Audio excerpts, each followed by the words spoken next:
Good morning. Down here on a very interesting historic ranch property, feeding animals this morning. It's an atypically humid, cloudy day, so we are in New Mexico, even though it doesn't look like it. But anyway, the reason I wanted to make this video is I kind of have I like to highlight these maligned trees, like I've talked about the Lombardy poplar, several others.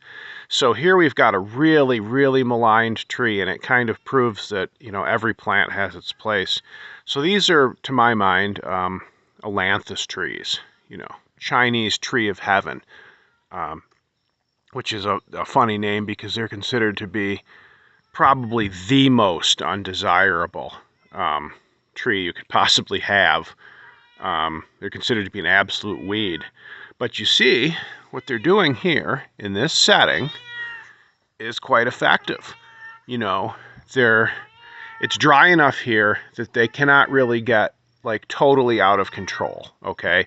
They get a little extra runoff in this area from the buildings, so they grow pretty well.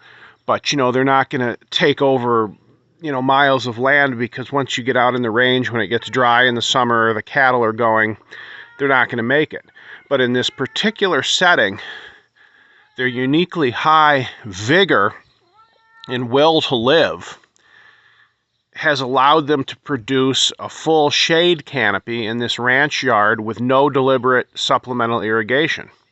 One of the only trees that can do that, and one of the only other trees that can do that, is also the much maligned Chinese or Siberian elm, which we have in the distance over there. But I think if anything, the tree of heaven produces a little more of a lush and a leafy canopy.